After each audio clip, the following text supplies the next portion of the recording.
நாகூர்ல வாங்கின பிரியாணி உளுந்தூர்பேட்டை நாய்க்கு கிடைக்கணும்னு எழுதியிருந்தா அதை யாராலையும் மாற்ற முடியாது. இது நான் ஏன் சொல்ல சொன்னேன்னா, ஃபர்ஸ்ட் ஆஃப் ஆல் தியேட்டரில் பார்க்கும்போது நிறைய சிரிக்க வச்சுது.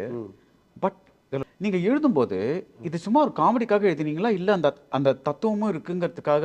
இல்லை சார், இது வந்து ஒரு காமெடி மீட்டுக்காக தான் எழுதுனது. அந்த சித்தார்த்தோடைய கேரக்டரை நம்ம வந்துட்டு கொஞ்சம் கிண்டல் பண்ணி ஒரு விஷயம் சொல்லணும் அப்படின்றத எழுதுனது. இந்த மாதிரி நிறைய காமெடிஸ் நிறைய விஷயத்தில் நம்மளுக்கு தெரியாமல் அதோடைய உள்ள அர்த்தங்கள் சில நேரத்தில் இந்த மாதிரி ரொம்ப ஆழமாக இருக்குது. நான் ஒரு தடவை நாகூர் பிரியாணி சாப்பிட்ணும்னு ஆசைப்பட்டு பிரியாணி வாங்கின்னு பஸ்ஸில் ஏறினேன். சரக்கு அடித்த மப்பில் சாப்பிடாம தூங்கிட்டேன். கண்ணு முழிச்சு பார்க்குறேன், உளுந்தூர்பேட்டை காலைல விடிஞ்சிருச்சு. சரி, டீ குடிக்கிற நேரத்தில் பிரியாணி எப்பரா சாப்பிட்றதுன்னு அது தூக்கியில போட்டேன். அங்கே பசியில் சுற்றிட்டு இருந்த ஒரு தெருநாயே அந்த பிரியாணியை சாப்பிட்டது.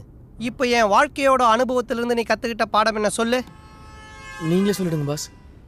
நாகூர் பிரியாணி உளுந்தூர்பேட்டையில் இருக்கிற நாய்க்கு தான் கிடைக்கணும்னு எழுதியிருந்தா அதை யாராலையும் மாற்ற முடியாது.